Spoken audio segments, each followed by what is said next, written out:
everyone, welcome back to my YouTube channel once again. I'm Bipasa Bose, the first professional medical student. आज के video में मैं आप सबके साथ शेयर करने वाली हूँ कि जो नीट का लास्ट 3 मंथ्स था वो मैंने कैसे प्रिपेयर किया था.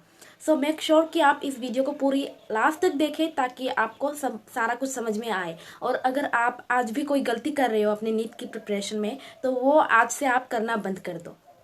सबसे पहले नोट्स के बारे में बात करते हैं कि मैंने नोट्स वगैरह कैसे अरेंज किया था या मैं नोट्स कैसे बनाती थी. सबसे पहले तो आपको अपने खुद के नोट्स पर डिपेंड होना है, किसी के नोट्स पर डिपेंड नहीं होना है.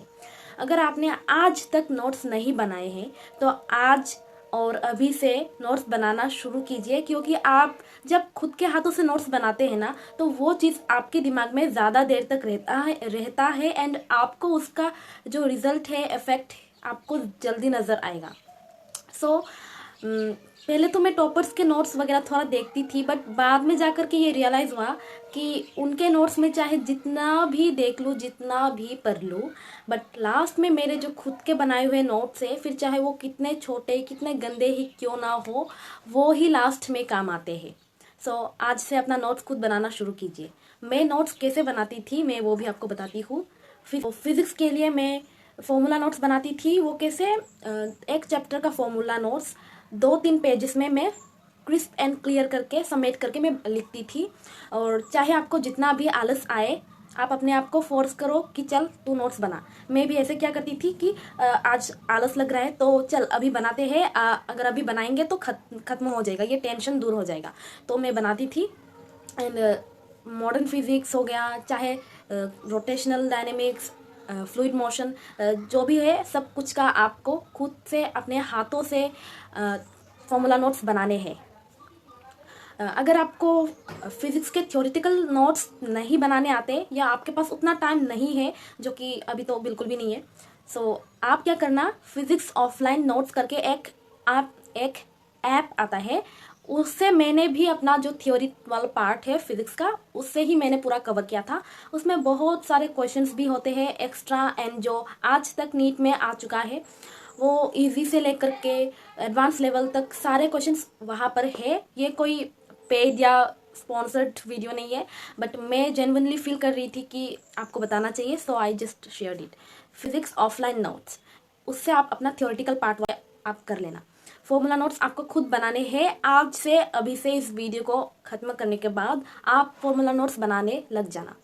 फिजिकल केमिस्ट्री के लिए भी आपको जो एनसीईआरटी का डाटा है वो आपको याद रहना है. आप एनसीईआरटी को लाइन बाय लाइन या अगर नहीं भी पढ़ोगे तब भी चलेगा, बट जो डाटा होता है, जो इंपॉर्टेंट एग्जांपल्स होते हैं, जो हाईलाइटेड पॉइंट्स होते हैं, बोल्डेड वाले जो लेटर्स होते हैं, आप ज़रूर उनको ध्यान रखना, उन्हें याद कर लेना. एंड आपको फिजिकल केमिस्ट्री के लिए भी सारे फॉर्मूलेस याद होने चाहिए. आप सेम फिजिक्स के लिए भी और केमिस्ट्री के लिए भी फॉर्मूला नोट्स बना दो. और ऑर्गेनिक और इनऑर्गेनिक अगर आपने अभी तक नहीं बनाए हैं तो आप क्या करना कि इम्पोर्टेंट जो रिएक्शंस होते हैं या जो प्रीवियस ईयर क्वेश्चंस में बार बार पूछा जाता है, उन्हें आप अपने हाथों से लिखना या याद करना, क्योंकि लिख कर याद करने से वो चीज़ जल्दी याद हो जाता है. मुझे याद करने में बहुत प्रॉब्लम होती थी, तो मैं याद लिख करके करती थी. तब बहुत ही आसानी से 2-3 बार लिखने पर आपको जल्दी याद हो जाएगा.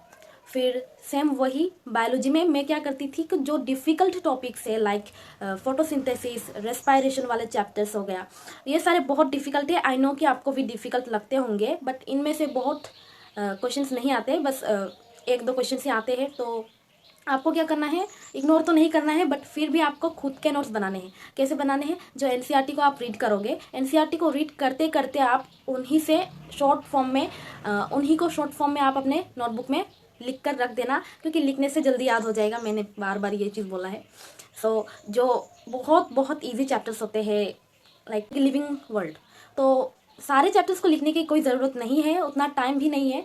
तो आप जो डिफ़िकल्ट चैप्टर्स है, लाइक ह्यूमन फिजियोलॉजी जो कि बहुत बड़ा वेटेज रखता है, ecology and plant physiology, morphology, anatomy, आप इन सारे चैप्टर्स का नोट्स खुद से लिखना.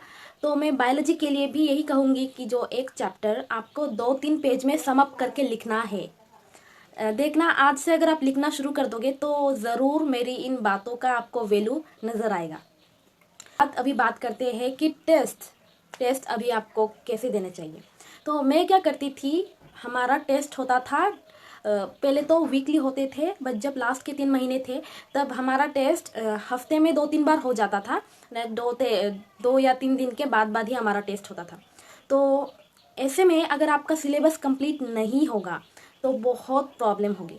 तो मेरा भी ऐसा होता था कि सिलेबस कंप्लीट होता ही नहीं था, बट फिर भी कल टेस्ट है, तो एक को पढ़े या दूसरे पर जंप करे, ऐसे बहुत सारे प्रॉब्लम्स होते थे। फिर क्या करती थी, अगर सारा कवर नहीं हो पाता तो मैं एक ही चैप्टर को करती और उसी को अच्छे से करके जाती। तो अगर आपका भी कल टेस्ट है और अगर आपके टेस्ट में बहुत सारे चैप्टर्स आएंगे बट आपको उनमें से सिर्फ 1-2 चैप्टर से अच्छे से आता है, तो फिर आप ऐसे करना कि उन्हीं में से अच्छे से पढ़कर जाना, लाइक उन्हीं चैप्टर्स को डीपली पढ़कर जाना। क्योंकि अगर आपने अभी टेस्ट के लिए ज़्यादा फोकस किया ना तो आपके नीट के लिए इफेक्ट कर जाएगा फिर। तो आप ऐसे सोचो कि जो आप अभी पढ़ोगे वो नीट के लिए काम आएगा, तो वो जो चैप्टर्स आपको अभी आता है वही से आप 100% पढ़ कर जाना। और जो आपका क्लियर नहीं हुआ अभी तक या जो टेस्ट के लिए बाकी रह गया उसको आप बाद में कभी फ्री टाइम में करना। अगर मेरा टेस्ट रहता और टेस्ट के लिए सिर्फ 2-3 दिन ही बाकी रहता, फिजिक्स के लिए 3 चैप्टर्स, बायोलॉजी में 3 चैप्टर्स एंड केमिस्ट्री में 3 चैप्टर्स आने थे, तो मैं क्या करती कि फिजिक्स का एक चैप्टर में जैसे तैसे फॉर्मूला रिवाइज करती एंड मैं क्वेश्चंस करने लग जाती, बेसिक से एडवांस लेवल तक का क्वेश्चन करने लग जाती। और मैं प्रीवियस ईयर क्वेश्चन तो ज़रूर करती थी, टेस्ट के पहले मैं प्रीवियस ईयर क्वेश्चन ज़रूर करती थी। एंड केमिस्ट्री में क्या करती थी, जो एनसीईआरटी को बहुत अच्छे से रीड कर करके जाती। एंड फिजिकल केमिस्ट्री के लिए मैं जो फॉर्मूला नोट से उनको याद करके जाती। और प्लस आपको फिजिकल केमिस्ट्री में भी एंड PYQs आपको अच्छे से करके जाने हैं, क्योंकि जो थियोरेटिकल वाला पार्ट हो गया वो एनसीईआरटी से ही आएगा, बट जो क्वेश्चन वाला पार्ट हो, लाइक न्यूमेरिकल्स वाला पार्ट हो गया, वो हो सकता है कि प्रीवियस ईयर क्वेश्चंस में से भी आ जाए। आपको न्यूमेरिकल्स का जो पैटर्न है वो आपको प्रीवियस ईयर क्वेश्चंस करने के बाद ही समझ में आएगा। बायोलॉजी के लिए भी मैं ऐसा करती थी, मैं कुछ समझ आए या ना आए, चाहे मेरा वो पहले से कवर किया हुआ था या नहीं था, बट फिर भी मैं टेस्ट के लिए मुझे पढ़ना था, तो मैं क्या करती कि मैं बस एनसीईआरटी को रीड करती, अच्छे से रीड करती, समझ समझ के रीड करती, चाहे तीनों चैप्टर्स कवर हो या ना हो, बट मैं शुरुआत करती कि एक चैप्टर तो कम से कम खत्म हो। फिर मैं कुछ क्वेश्चंस अटेम्प्ट करती थी। मैं क्वेश्चंस कहाँ पर मैं अटेम्प्ट करती थी, क्वेश्चंस ऑनलाइन मुझे नीट प्रेप के वेबसाइट पर मुझे क्वेश्चंस मिल जाता था, तो वो मज़ा भी आता था। लाइक गेम की तरह आप क्वेश्चंस का आंसर को क्लिक करते हो, फिर वो ग्रीन मार्क आ जाता है, अगर आपका आंसर रॉन्ग होगा तो रेड मार्क आ जाएगा। तो बड़ा मज़ा आता था। एक चैप्टर को रीडिंग करने के बाद मैं उसके क्वेश्चंस करने लग जाती थी। एंड उसी तरीके से मैंने अपने बायोलॉजी को भी स्ट्रेंथन किया। फिर वही केमिस्ट्री के लिए भी मैंने आपको बताया कि रीडिंग करनी है एनसीईआरटी, एंड फिजिकल केमिस्ट्री के लिए आपको करना है formula notes revise and questions करने हैं। टेस्ट से पहले आप क्वेश्चन ज़रूर करके जाना। एंड अभी बात करते हैं कि बुक्स कौन से मैंने फॉलो किए थे। आप भी कर सकते हो अगर आपके पास बहुत सारा समय नहीं है तो मेरे पास बहुत समय नहीं था, तो मैंने यही एक बुक किया था जो कि है NEET in 45 days. Biology, physics, chemistry तीनों के लिए मैंने सिर्फ एनसीईआरटी ही किया था। फिजिक्स के लिए एनसीईआरटी तो मैंने इतना नहीं किया था, बट नीट इन 45 डेज वाला जो फिजिक्स का बुक है उसको मैंने अच्छे से पढ़ कर गई थी, उसको मैंने अच्छे से पढ़ा था। एंड थ्योरी वाला पार्ट वो नीट इन 45 डेज से एंड ऑफलाइन नॉट फिजिक्स से मैंने किया था। फिर मेरे पास उतना समय नहीं था, तो मैं एनसीईआरटी के अलावा और कुछ पर जा ही नहीं सकती थी। एंड हमें ये चीज़ माननी होगी कि एनसीईआरटी के अलावा और कुछ नहीं आता। तो मैं यही कहूँगी कि अभी ज़्यादा बुक्स पर जंप ना करें, only stick to your NCERT. And आपको बहुत सारे टेस्ट देने हैं, आप टेस्ट देते रहो, उनके मिस्टेक्स को आप इग्नोर मत करो, उन्हें आप एक नोट कॉपी में लिख करके रखो, नोट करके रखो कि आपसे कौन कौन से मिस्टेक्स हो रहे हैं बार बार। उन्हें सॉल्व करके देखो। अभी बात करते हैं स्लीप वेक साइकिल की। तो आई नो कि आपके पास अभी बहुत कम समय है, एंड स्लीप वेक साइकिल को अगर आप अभी ठीक करोगे ना तो आप अभी भी बहुत कुछ कर सकते हो।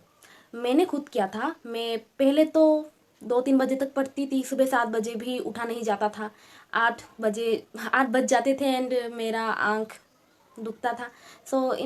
फिर मैंने क्या किया, जब लास्ट के 3 मंथ थे, जब जुलाई हो रहा था, आई डिसाइडेड कि कल जुलाई 1 है एंड मुझे जैसे भी करके उठना ही है। तो कल से मैं अपनी ज़िंदगी को चेंज करने वाली हूँ। कल से मैं अपनी लाइफ में खुद बदलाव लाने वाली हूँ एंड आज जैसे भी मुझे 12 बजे सो ही जाना है। तो घड़ी में जैसे ही 12 बजते थे तो मैं जस्ट जंप करके आई वॉज इनटू बेड कि मुझे अब सोना है, चाहे कुछ भी हो जाए, चाहे कल जितना भी बड़ा टेस्ट हो जाए, मुझे आज सोना है एंड कल मुझे जल्दी सुबह उठना है। तो ऐसे कर करके मैंने हम लास्ट के 3 मंथ पूरा यूटिलाइज किया एंड बिलीव मी, सुबह जल्दी उठने के बहुत सारे फ़ायदे होते हैं। सो आप भी अगर स्लीप वेक साइकिल आपका गलत चल रहा है तो आप उसको अभी से ठीक करो, क्योंकि अगर अब नहीं तो कभी भी नहीं। And lastly some tips for my juniors who are appearing for NEET 2022। देखो अभी समय बहुत ज़्यादा नहीं है। What I would say is कि आप लोग बहुत सारे स्टडी मटेरियल्स को फॉलो ना करके सिर्फ अपने एनसीईआरटी को फोकस करें एंड बहुत सारे टेस्ट्स दे, दिन में एक टेस्ट ज़रूर दे। एंड अगर आपको रोज़ टेस्ट नहीं देना क्योंकि आपका सिलेबस कंप्लीट नहीं हुआ होगा तो आप क्या करना, हफ्ते में 2 टेस्ट देना एंड उन्हें जो टेस्ट का मिस्टेक्स होते हैं उन्हें आप एनालाइज करना, उनकी जो मिस्टेक्स है उनका सोल्यूशन खुद करके देखना। एंड मैं यही कहूँगी कि बहुत सारे क्वेश्चंस अटेम्प्ट करना, एक चैप्टर से कम 200 क्वेश्चंस आपको करने ही करने हैं। एंड डिफ़िकल्ट चैप्टर के लिए आप जितने पॉसिबल क्वेश्चंस कर सकते हैं करिए प्लीज़। एंड कुछ बच्चे ऐसे भी हैं जो 1000 क्वेश्चंस भी करते हैं। तो मेरा मकसद आपको डराना नहीं था, बट फिर भी आपको अवेयर करवाना था कि अगर आप क्वांटिटी पर फोकस नहीं करोगे तो आपकी क्वालिटी भी अच्छी नहीं होगी। तो अगर आप ज़्यादा से ज़्यादा क्वेश्चंस करोगे तो आपका प्रैक्टिस बना रहेगा एंड प्रैक्टिस बना रहना इज़ वेरी इंपॉर्टेंट, क्योंकि आपको नीट देना है। And one more thing, time management पर बहुत फोकस करना, क्योंकि मैंने भी यही मिस्टेक किया था अपने नीट के एग्ज़ाम के दिन कि टाइम मैनेज नहीं हो पाया marks, otherwise I could have scored better marks, but still I want आप ये गलती ना दोहराएं एंड आप टाइम मैनेजमेंट अच्छे से करें। आप टाइमर लगाकर क्वेश्चन सॉल्व करने बैठना। टेस्ट जब आप देने लगोगे तो आप ट्राई करना जो ऑफलाइन टेस्ट होता है उसे आप दो। अगर आप ऑनलाइन टेस्ट दे रहे हो तो ट्राई करना कि ऑनलाइन जो पेपर होता है उसको आप उसका प्रिंट आउट निकाल करके आप OMR फिलिंग कर करके सॉल्व करना। टेस्ट ऐसे दिया जाना चाहिए। एंड उसके बाद अपनी नींद अच्छे से लेना, अच्छे से खाना पीना करना, टाइम पर खाना पीना हो जाना चाहिए एंड समय पे सोना चाहिए। डोंट वरी, मेरा भी नीट क्लियर हो पाया था। लास्ट के 3 महीने में मैंने बहुत मेहनत किया था एंड आपको भी करना है। आप अपना 500% देना एंड आई वांट कि आप अपने जो गोल्स है, अपने स्केड्यूल है, उस पर स्टिक रहोगे। अगर आप अपना डे को अच्छे से यूटिलाइज करते हो तो आपका एग्ज़ाम वाला डे भी बहुत अच्छा जाएगा। आई होप कि आप अपनी प्रिपरेशन अच्छे से कर रहे हो and I just wish you all the best and happy preparation. So wait for the next video. Till then, take care. Bye bye. See ya. Have a great day.